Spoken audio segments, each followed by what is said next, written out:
और इम्प्रूवमेंट किया जाए। दूसरा ये जो पावर प्रोजेक्ट में अभी तक 9 साल में बाहर की कौन सी कंपनी जितनी इन्वेस्टमेंट किया है, जरा इसके बारे में बताएंगे तो। देखिए, ये हमारे जो प्रोग्राम्स हैं उसी के कारण ये सोलर एनर्जी में हमारा ये मल्टीप्लिकेशन हुआ है, करीब करीब आप देखे होंगे करीब 30 गुना हो गया है। जिसमें 2014 में करीब 2000 मेगावाट के था, आज 67,000 मेगावाट स्थापित हो गया और अंडर कंस्ट्रक्शन है almost about 60-70 gigawatts under construction है सोलर का। तो हमारा तो सोलर का तो बहुत तेज़ी से हम ग्रो कर रहे हैं, उसमें कहीं हर एक फील्ड में ग्रो कर रहे हैं।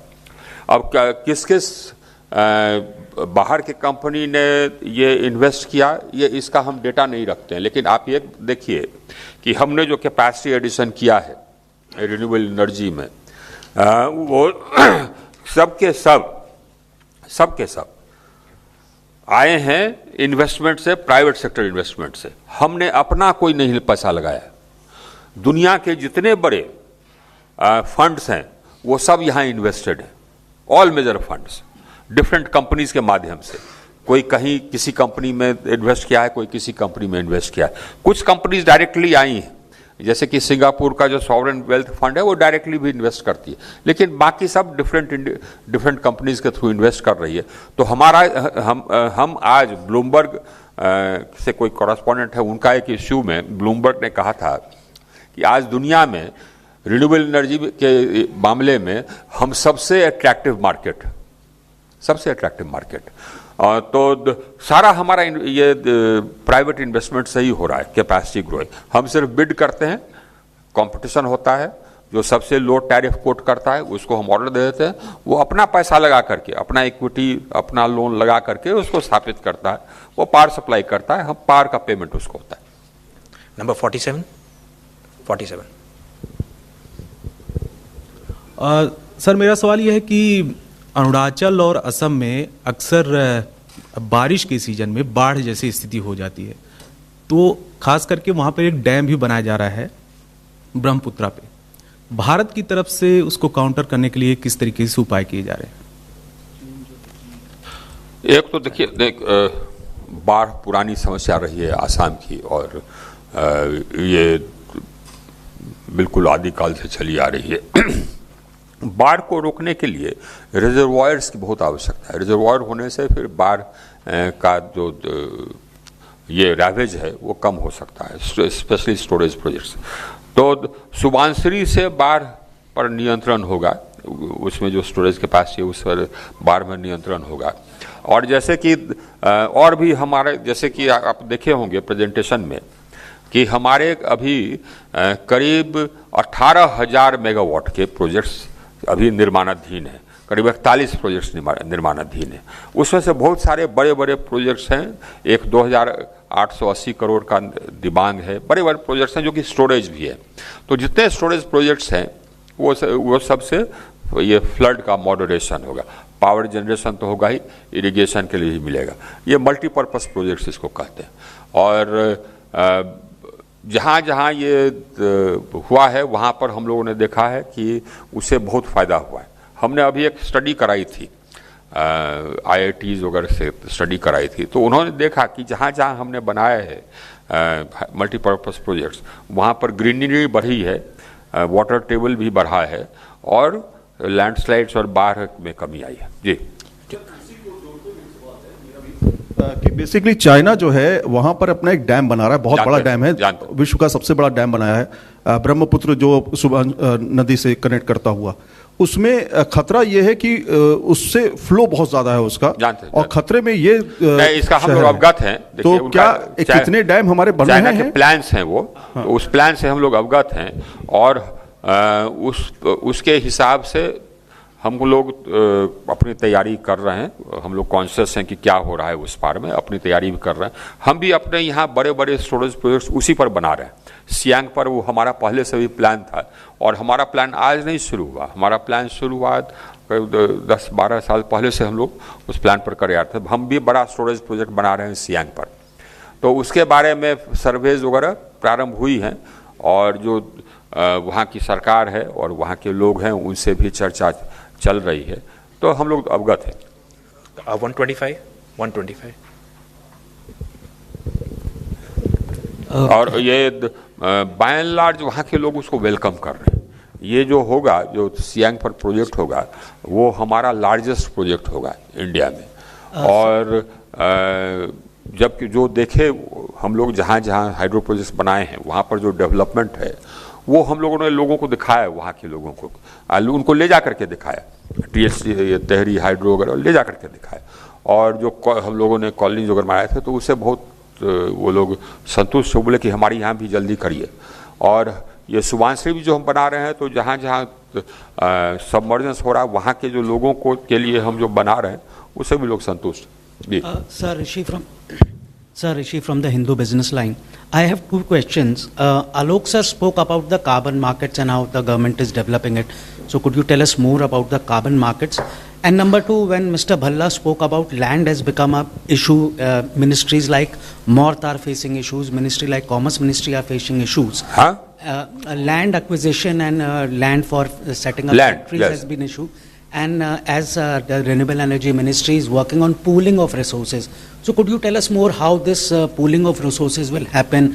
So land will be pooled through. You know what we have done is number one, we have brought about some changes in the way we implement projects. Earlier, what used to happen was that the projects were be taken up after some developer had won a bid, then he started acquiring the land and then he started the construction. So we've changed that. And we've said that kindly go ahead and acquire land and start construction even before participating in bids. And so completed projects can participate in bids. You need not start a bid only start construction only after winning a bid. So take preparatory action, acquire land, you have time, and then start construction and bid. So now the policy is that whenever we hold a bid, all capacity which is not tied up, we are not concerned whether it's old or new. All capacity which is not tied up can bid. So this will enable earlier acquisition of land. It will reduce the pressure, the time pressure which is there for land acquisition. Number one. Number two, what this is doing is that this is giving an additional income in the hands of the farmers. For example, in Rajasthan, farmers get approximately 20 to 25,000 rupees per acre per year on an average. In Maharashtra, they are giving 50,000 rupees per acre per year for land for this kusum, because they are solarizing their entire agriculture. So, by and large, this is also adding to the income of the farmers. I believe that they need income, and this problem is something which will get sorted out. We have a huge program. Land is necessary, but we have a lot of land which is non-agricultural. We have a lot of non-agricultural land. Sir, is the government also thinking on where various ministries can collaborate? For example, the Department of Telecom had started this common infra across on the sites of highways where electricity lines and telephone lines would be used. I know. As far as we are concerned, our land requirements are specific. So, for example, if you have solar, we have a specific land requirement. Now, where you have solar, you can maybe grow the farmer can grow some crops like, the pulses or potatoes, etc. below that if it is on stilts. But otherwise, below that you can't really do anything.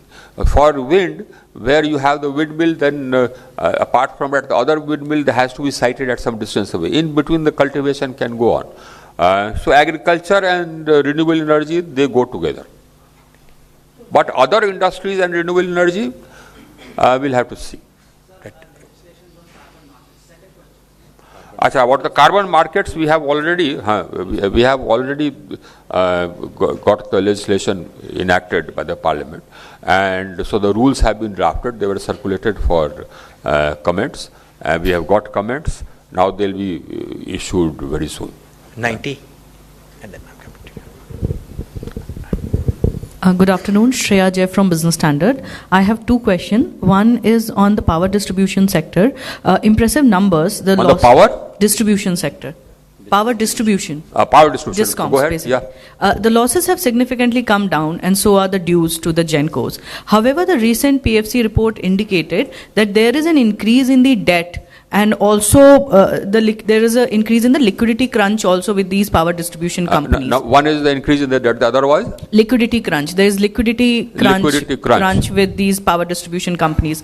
This, in a way, would impact the reforms that the center is trying to push to say RDSS. You see, the person who carried out that study, he did not, he or she did not apply their mind to it.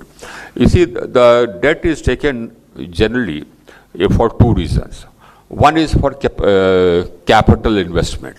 Now, what has happened is that from 17 or in fact from 16 onwards, अब लोग कैसे कैसे हैं, दिमाग लगाते नहीं, कुछ लिख डाला साहब, थोड़ा IQ भी तो होना चाहिए.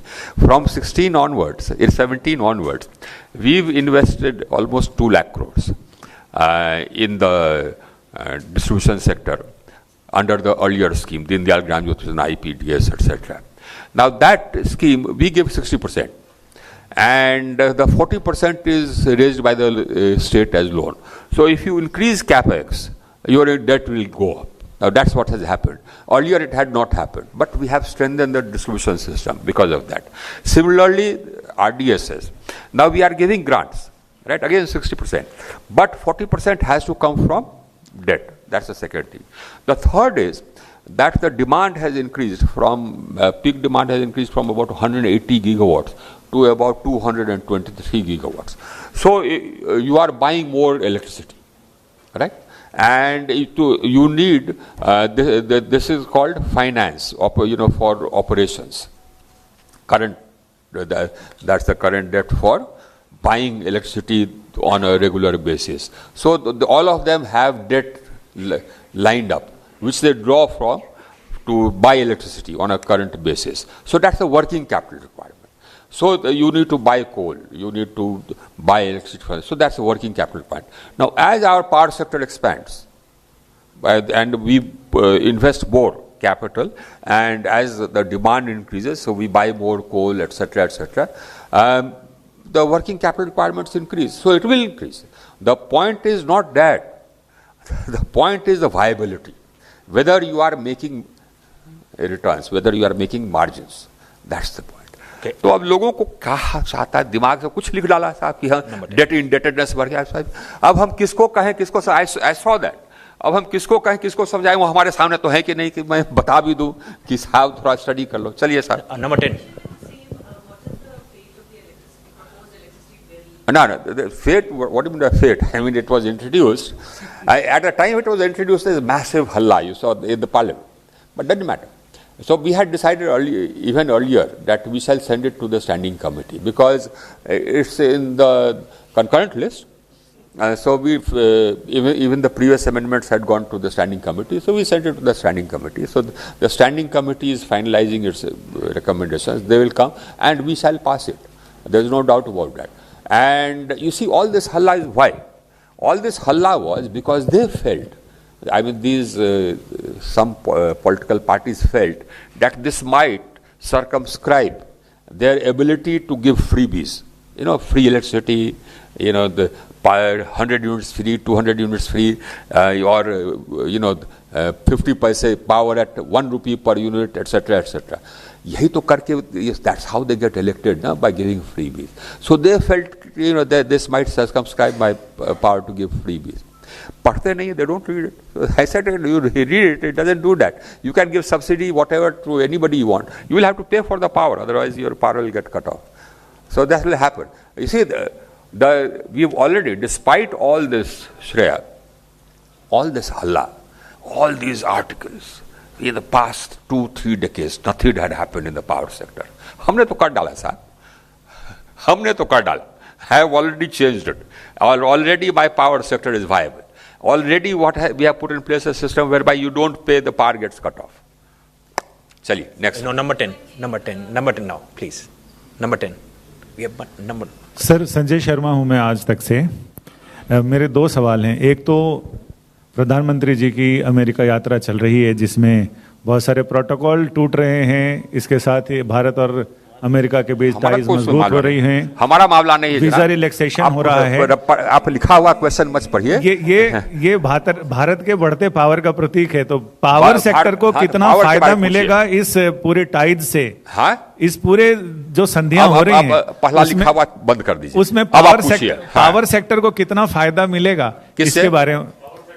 पावर सेक्टर को वो इस विजिट से? हाँ, भारत अच्छा, का बढ़ता आप- पावर तो दिख रहा है, आप लेकिन पहले ये बताइए कि पावर सेक्टर में बहुत चेंज आया है ना 2014 के बाद? नहीं आया। आगे क्या होने वाला है आगे इसमें? अमेरिका पहले यात्रा ये से। एक्नॉलेज कीजिए। नंबर हाँ। 1, ये तो हम बोलवा देंगे आपसे चेंज तो हुआ ही है, सब बदल दिया। दूसरा ये है कि इस विजिट में by and large United States के साथ हमारी पहले से वार्ता चल रही थी अपना on partnership in hydrogen, green hydrogen.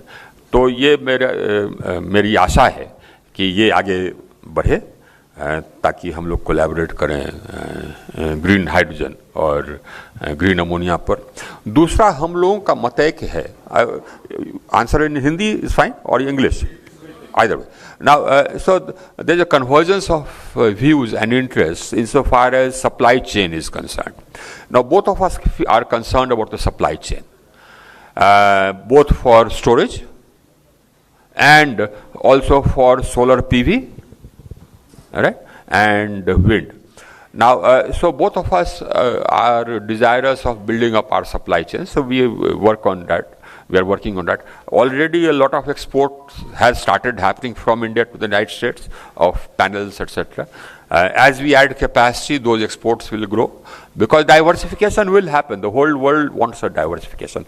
Up till now, about 80%, 90% of the manufacturing capacity is located in one country. We are changing that. And the United States also wants to change that. Yeah. So there's a convergence, and that convergence embraces not only India and the United States. That convergence embraces the rest of the world. Everybody wants it. Yeah. Number 61.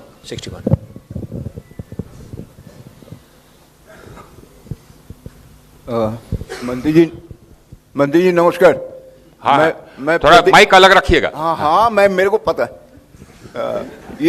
मैं ये जानना चाह रहा हूँ कि hydro project में त्रिपुरा में कितने हाइड्रो प्रोजेक्ट आप आगे मतलब इसको ले जाएंगे? और दूसरी बात है कि त्रिपुरा में कोई हमारा निर्माणाधीन हाइड्रो प्रोजेक्ट तो है नहीं।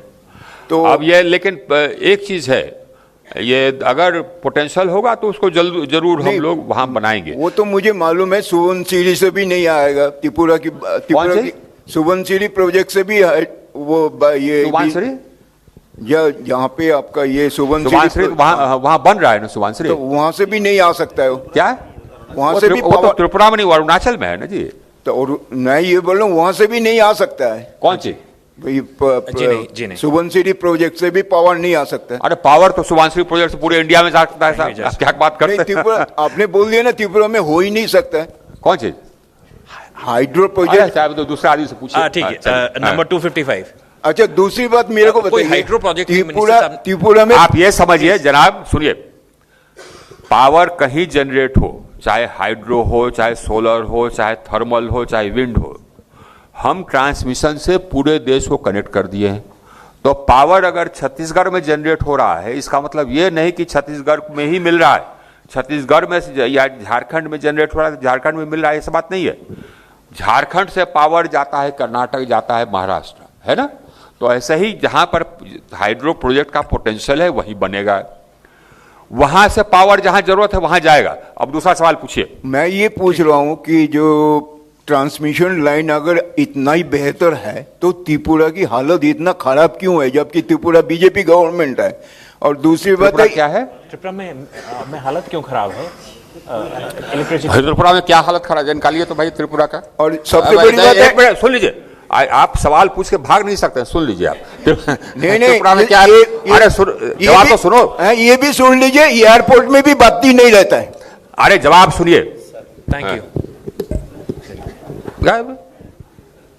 चलिए, त्रिपुरा क्या स्थिति है बताइए। त्रिपुरा के लॉसेस भी कम हुए हैं 4% एक साल में, और त्रिपुरा की 4% लॉस कम हो गया। त्रिपुरा की आपूर्ति अच्छी है, जो हमारे पास रिपोर्ट्स हैं। त्रिपुरा की बता दीजिए। नहीं, त्रिपुरा की लॉसेस के मेरे पास के आपूर्ति के स्टेट वाइज आंकड़े नहीं है, लेकिन त्रिपुरा में अच्छी आपूर्ति की हमारे पास जानकारी है। आपको मार्क्स दिलवा दें। ठीक है, चलिए, और next. 255 नेक्स्ट 4 नंबर 4 या please Hello, sir. This is Rituraj from Mint. So, you have been telling about this for offshore wind, the bid would come for Tamil Nadu initially. So, what's the timeline for that? You have said it would come soon. And regarding the It will come VGF, soon. We've got some preliminary surveys done, but detailed surveys still to be done. So, there are two parts to it. One is that we shall bid out on the basis of VGF. Now, that part, that is 500 megawatts. That part of which will bid out on the basis of VGF will carry out a detailed survey. That our institutions will carry out a detailed survey and then we shall bid. That will take me approximately 18 to 24 months. And thereafter the bid will be carried out.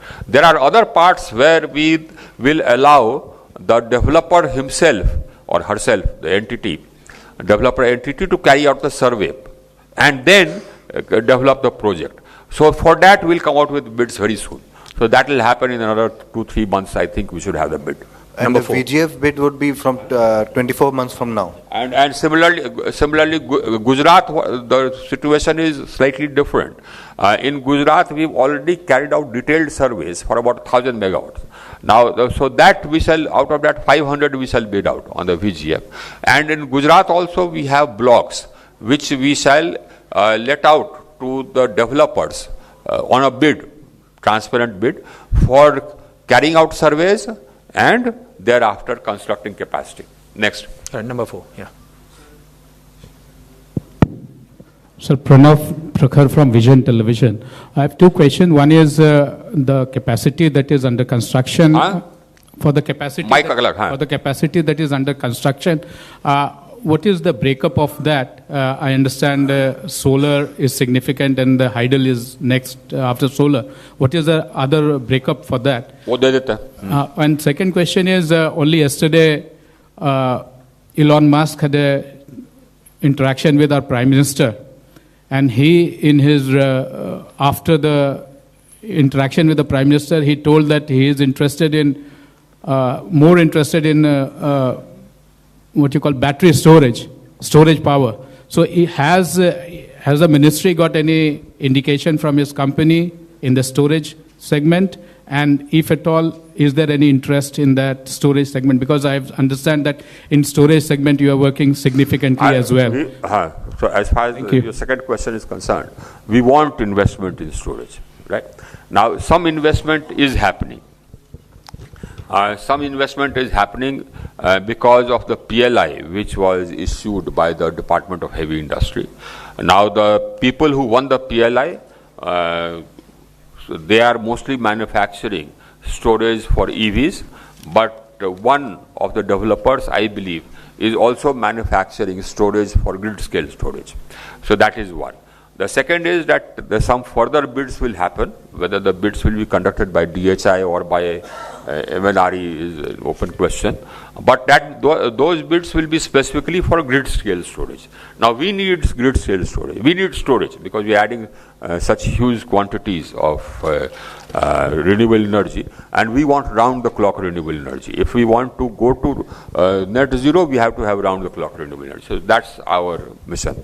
So that is battery storage, and apart from battery storage, we also have pumped storage. So pumped storage also, large capacity is already under construction, about 4,000 odd megawatts is already under construction. And the Central Electricity Authority has already received about 23 proposals for additional pumped hydro. 30,000 megawatt proposals are there. So storage is a major requirement. Our estimate was that by 2030 we'll need about 377 gigawatt hours of storage. That was, we are a huge country, so we'll need that. So that was, storage was one question. The second was the breakup of our capacity under construction. So as far as the thermal is concerned, I already told you, 51,000 megawatts of thermal. Hydro, I already told you, 18,000 megawatts of hydro is under construction. Then as far as solar is concerned, it's 96,000 if you take both capacity under bid and capacity under construction. Now capacity under construction is 51,000 megawatts, and the capacity which has been tendered is 44,000 megawatts. Wind And the capacity which is under construction is 13,000 megawatts, and under tender is 1,000 megawatts. So the hydro I already told you. Yeah? There is no fossil component. Fossil I told you 51,000 megawatts. Number 24. Thermal. Plain and simple. Number 24. Sir, And let me tell you this. I mean, nobody talks to me about fossil or coal capacity. You know why? For two reasons. Number one, I declared upfront that as far as energy security is concerned, as far as the availability of energy for my requirements is concerned, I am not going to compromise. Full stop. Right? Number one. Number two, my reply is that look, coal is just one form of fossil. I have coal, so I use coal. You have gas, so you use gas, or you import gas. Somebody has shale, they use shale. That's also fossil. You burn that, you also get carbon dioxide. So let's not talk about coal or anything like that. Talk about fossil and non-fossil. Now, if you talk about fossil and non-fossil, I am a leader. I am a leader because I have one of the fastest growing non-fossil capacities in the world. If you are talking about emissions, my per capita emissions are 1/3 of the global average. My per capita emissions are 2 tons of CO2. The world average is 6.3 tons of CO2, right? Despite that, we are a world leader insofar as reduction of emissions is concerned. We achieved our indices 9 years in advance. तो यही तो हमने कहा था कि कोई अब हमसे बात नहीं करता है. They are always on the defensive. Number 24. Because we've already done it. Yeah. 10-1-24. Sir, here. Yes. Sir, this is Shalini Sharma from PSU Watch. Here. Where? Towards the center, yeah. Sir, apart from whatever thermal power capacity is under construction, going forward, are we going to add new thermal power plants to the energy? If required, I will. If required, I will. I mean, get it absolutely clear. You know, what happened in the world was that before Ukraine, everybody was talking about energy transition. We are a leader in energy transition, despite the fact that our per capita emissions are lowest in the world. Then suddenly the Ukraine happened and disruption, gas supplies started, and then everybody started talking about energy security. And then the developed world said that energy security is primary. We always believed that. I also believe that energy security is primary. I also believe that. So my energy security is primary, full stop. This is 124. Yes. And we shall do whatever it takes. Our growth rate is, our economy will continue growing. We are growing at 7.2%. That's the fastest in any major economy. Largest, any large economy, we are growing at the fastest rate.